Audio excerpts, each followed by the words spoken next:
nakikita niya na po itong mangyayari na ito. Pero bakit sumunod pa rin ang Panginoong Hesus? Bakit ginawa niya pa rin ito? Dahil, yun nga po, dahil sa kanyang matinding obedience. At yung ginawa niya pong ito na pagkamatay sa krus ay ito po nagdulot ng kaligtasan para sa ating lahat.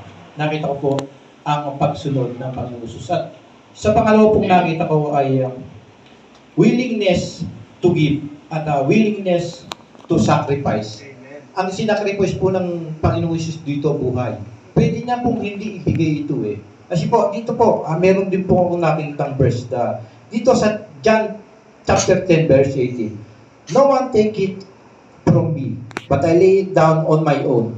I have the right to lay it down, and I have the right to take it up again.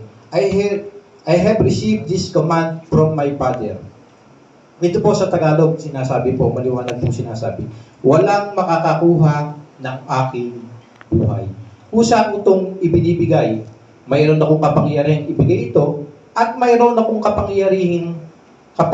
kapangyarihang kunin itong muli. Ang utos na ito, ikinanggap ko mula sa aking Ama. Kita po sa verse na ito, mayroong kapangyarihan ng Panginoong Hesus na ibigay ang kanyang buhay. Meron ding kapangyarihan na bawiin o kunin ulit. Pero, ang ginawa niya po, ibinigay niya po yung willingness to sacrifice yung kanyang buhay para po sa ating lahat na makasalanan. Kaya po natin na, alam po natin na mamamatay tayo, may gagawin tayo, mamamatay tayo. Gagawin pa po ba natin? Di ba hindi? Yun nga lang po siguro, mga simpleng bagay na ibibigay natin sa kapwa natin, hindi natin kayang ibigay. Minsan, iniisip natin, bakit ko ba pauutangin si sis kailangan ko to. O, gagastusin ko to mamaya, wala na kami pambili ng ulam. Ba't ko pa ibibigay kay sis? Ang Panginoon Diyos, ang binigay po rito, buhay. Kaya makikita po natin dito, yung willingness niya at yung willingness na ibigay at willingness niya na i-sacrifice ang kanyang buhay para po sa ating lahat. At ang huli po, ito po yung pumasok sa buhay ko habang pinagbubulay-bulayan ko po ito. Lagi ko pong nakikita ng bata ako, yung puso na may nakalagay na Jesus loves you. Ginawa po ito ng Panginoong Hesus dahil po sa napakalaking pag-ibig niya sa ating lahat. Tinis niya po lahat ng hirap. Yun nga po sa una, hindi lang po physical, pati po emosyonal na paghihirap, tinanggap po ng Panginoong Hesus. At sa pag-aaral po, doon po meron pong istorya kung sa isip ko, yung pong The Shroud of Christ, yun po yung pinambalot po sa Panginoong Hesus nung siya'y inilibing po doon sa Yun po ay isang important artifact na hawak-hawak po ng Vatican City. At yun po ay pinag-aaralan po ng mga siyentista. At nakita po nila doon by carbon 18 ba yun? Meron silang prosesong ginawa. At nakita po nila na yung paghihirap po ng Panginoong Hesus ay hindi po kayang malampasan ng ordinaryong tao. Dahil po, doon po lang pa sa lashes po yung sa palo, yung latigo na ginawa sa Panginoong Hesus, ano na po siya, nag-suffer na po siya ng infection po, matinding infection. At yung pong kanyang pagbubuhat sa krus, ilang beses po siya nadapa. At nakita po rin po doon sa pag-aaral nila doon sa artifacts na yun, na ang Panginoong Hesus po ay durog po yung kanyang itong ilong niya, durog po dahil sa ilang beses niya pagkakadapa. At nahihirapan na talaga siyang huminga. Pero nakarating pa rin siya doon, tiniis niya pa rin hanggang sa krus at doon niya tinapos lahat. Kaya sinabi niya, natapos na. Naganap na. Natapos na lahat ng sakripisyo. Natapos na. At doon po natin makikita kung gaano kalaki ang pag-ibig po ng Diyos sa ating lahat. At yun po ay napakaganda po na may bahagi po rin natin sa iba. Kasi po nakikita po natin sa nangyayari ngayon na napakarami po nagsuicide, nagpapakamatay po, nagsusuicide. Bakit? Dahil hindi po nila alam kung gaano kahalaga ang buhay nila para sa Diyos. At kung po, yung simple pagbabahagi po, isang salita lang na, yun nga, Jesus loves you. Mahal ka ng Diyos. malaking bagay po magiging impact sa kung sino mang makakarinig, mababahagi na natin kung gaano po kalaki ang pag-ibig ng Diyos para sa ating lahat. At siguro mapapaisip, no? Hindi man ako mahalaga sa ibang tao, pero sa Diyos napakahalaga ko. Bakit? Anak niya yung namatay. Isang Diyos ang namatay para sa iyo at sa akin. Yun po, yun nga po yung huli ang napakahalaga po, ang pag-ibig ng Diyos. At lagi po yun po pumasok sa isip ko, nakikita ko lagi siya nung bata ako. Puso, nakalagay, Jesus loves. Mahal na mahal po tayo ng Diyos. At kaya niya isakripisyo po yung kanyang buhay para sa ating lahat. At yun po ay isang napakaganda pong lagi ng pagbulay-bulalayan po sa ating isip, itanim sa ating isip, tsaka sa puso natin na yung po paghihirap ng Panginoong Hesus. Kung meron po tayong paghihirap na dinadaanan sa iyo, may mga problema, maliit lang po. Nangyari po sa akin, nagalit po sa akin yung mga kapatid ko at talagang sa sobrang sama ng loob ko, nagalit din ako sa kanila at binala ko po silang lahat. Pero nung napag-isip-isip po, nakita ko po yung ginawa ng Panginoong Hesus doon sa krus, napaiyak na lang po ako. Sabi ko, kakatiting yung problema mo. At to po, simula po noon, ang ginawa ko po, bumalik po ako doon sa GC namin at isa-isa ko pong naghingi po ako ng tawad doon sa mga kapatid ko.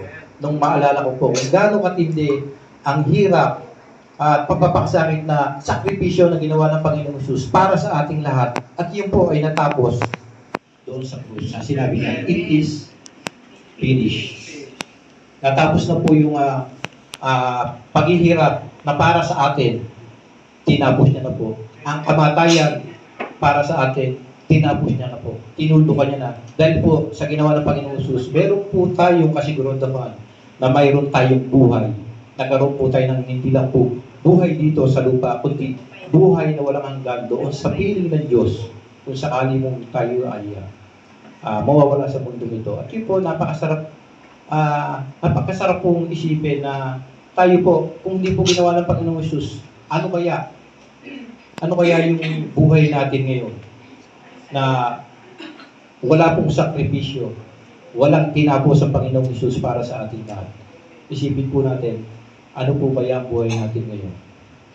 Yan tayo po yung manalangin. Lord God, maraming salamat po sa mga salita po, Panginoon, na namin patuloy na nagpapaalala po sa amin kung gaano kalaki po, Panginoon, ang pag-ibig mo para sa amin, Panginoon, na kaya mong ibigay, isakripisyo, ang buhay ng sarili mong anak para sa amin upang kami magkaroon din po ng buhay. Hindi lang po dito sa lupa, kundi ang pagako mo po na buhay na walang hanggan na nakalaan para sa mga sumusunod at nagdanais na tapat na manampalataya sa iyo, Panginoon. Lord God, patuloy mo pong pag-alabin ang aming mga puso sa pananampalataya sa iyo, Panginoon. Patuloy namin tingnan ang ginawa mong sakripisyo, Panginoong Hesus, para sa amin upang kami magkaroon ng kaligtasan, upang kami magkaroon ng buhay, at ang patuloy na pagpapala na naranasan namin, Panginoon, dahil sa iyong mga ginawa. Lord God, maraming salamat po sa iyo namin binabalikan lahat ng papuri, pasasalamat at pinakamataas sa pagsamba. Jesus, mighty name we pray.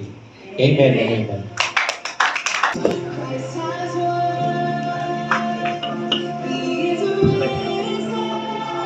Okay.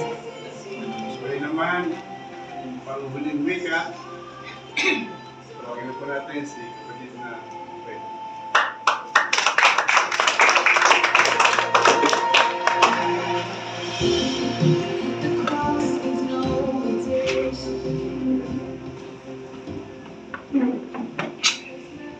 Hello po, magandang hapon po sa ating lahat. Nakakatuwa kasi marami tayo ngayon. Kung di ako nagkakamali, parang pangatlo ko na ngayon taon. Tama po, Pastor, no? Pangatlo na ngayon. So, ibig sabihin, dumadami tayo. Marami ang talagang nananabik sa salita ng Panginoon. Okay po, oh, glory to God. Ngayon po, ito po yung huli na salita ng Panginoong Hesus sa krus ng Kalbaryo.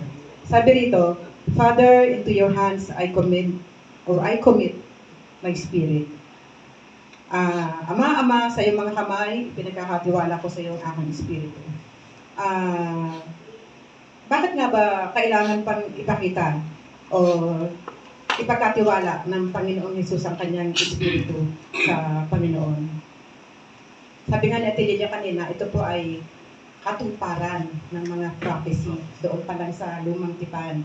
So sabi dito sa Awit 31 verse 5, binanggit na itong salita na ito.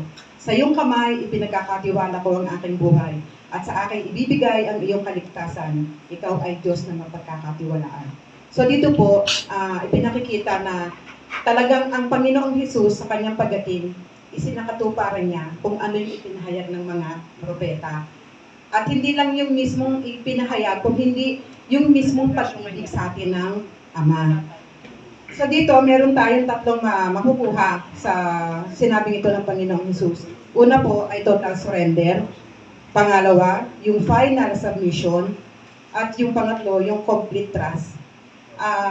Dati, ang pagkakaintindi ko sa word na surrender at submission, parang pareho.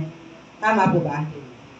Pero, sabi nga rito, ang surrender daw ay pagpapakita ng puso ng isang tao kung paano niya isinuko yung kanyang buhay sa Diyos. Pero pwede bang mangyari na tayo ay nag-surrender ng buhay pero wala tayong total submission? Tama ba? Kasi ang surrender daw po ay pagpapakita ng laman ng ating puso. Pero ang submission, ang surrender ay internal, ang submission ay external. Ito naman yung pagpapakita ng response natin sa pamamagitan ng ating kilos. So, tama no, pwede tayong magbigay ng pag-surrender, pagsuko, pero walang pagsunod. At nakakalungkot na isipin na kadalasan sa ating mga Kristiyano, nangyayari yan nang hindi tayo aware. So ngayon, himay-himayin po natin. Sabi nito, ang surrender daw ay isang internal o heart posture kung paano ang isang tao ay nagbibigay ng pagsusuko ng kanyang buhay sa Panginoon. Ibig sabihin, pagkilala na, Panginoon, wala akong magagawa kung wala ka sa buhay ko. So, pagsuko ng ating buhay. So, sabi dito sa Romans 12:1, paano ba raw tayo makakaroon ng tunay na pagsusuko ng buhay? Sabi dito, kaya nga mga kapatid, alang-alang sa masaganang habag ng Diyos sa akin, ako'y nakikiusap na ialay niyo ang inyong sarili bilang isang handog na buhay, banal, kalugod-lugod sa Diyos. Ito ang karapat-dapat na pagsamba. So, ibig sabihin, kasabay ng ating total surrender, dapat meron ding total submission. So dito naman maipapakita natin yung ating pagsunod at tunay na pagsamba sa Diyos sa pamamagitan ng action o mga gawa. Kaya tama yung sabi ni Kuya Radel kanina. Ang pagpapatawad, isang bagay na mahirap gawin, pero isang paraan na imapapakita natin ng pagsunod natin at total submission sa Panginoon. Kasi pwede natin sabihin, Lord, tinatanggap kita, pero yung kapatid ko, parang hindi ko kayang patawarin. Hindi po tayo tunay na nakakaroon ng pagsuko at pagkasakit sa Panginoon. Only by following God's word, natin talaga maipapakita yung tunay na pagsusuko at pagsasubmit ng ating buhay. Sabi nga, hindi madaling gawin. Pero bakit ang Panginoong Hesus nagawa niya? Alalahanin natin, ang Panginoong Hesus ay hindi lang isang Diyos. At the same time, isa rin tao. So katulad natin, nakakaramdam ng sakit, emotionally, physically, spiritually. Kaya kung meron tayong mga bagay na sinasabi natin sa isip natin na hindi, napakasakit ng ginawa niya, lagi natin tandaan, ang Panginoong Hesus, hindi lampasan niya lahat. Bakit? Meron pong rason para ipakita yung isang halimbawa na dapat natin sundan. Bagamat mahirap, talagang kailangan natin gawin. Kasi doon na natin maipapakita. At paano natin magagawa? Sabi dito sa pangatlo, complete trust.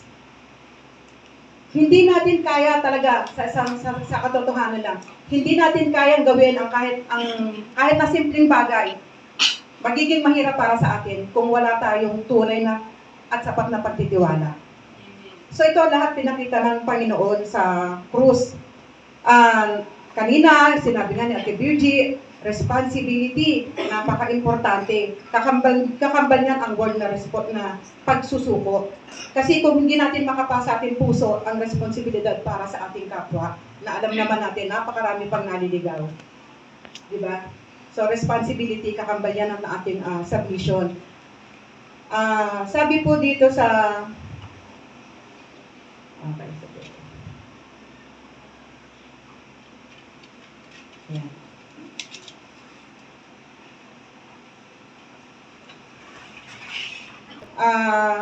Sino ba raw sa inyo ang mayroong mabigat na dalahin dinadala? Na itanong na rin niya kanina ng mga nauna sa atin.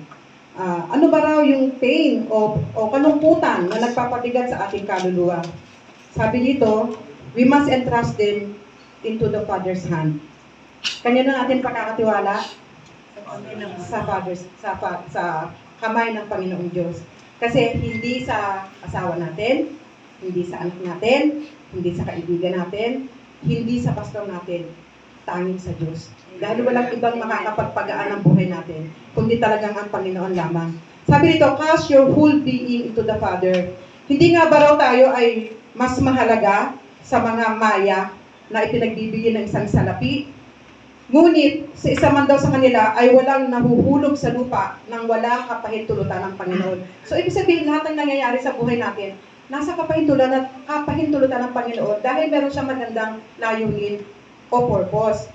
At maging ang ating daw mga buhok ay bilang ang mga buhok natin sa ulo. Kaya wag daw tayong matakot dahil mas mahalaga tayo sa mga maya. At lagi nating tatandaan, ang Panginoong Jesus hindi namatay para sa mga ibon. Namatay ang Panginoon para sa humanity. Sino yung humanity? Tayong lahat. So walang pinipili ang Panginoon. No pinulfil daw ng Panginoong Jesus ang kalooban ng Ama. Nagbukas siya ng isang daan para sa kapayapaan sa pamamagitan ng kanyang buhay at tubo. So kung meron tayong mga dalahin, ipagkatiwala natin sa Panginoon. Kagaya ng ginawa ng Panginoong Jesus. Sabi rito, He called out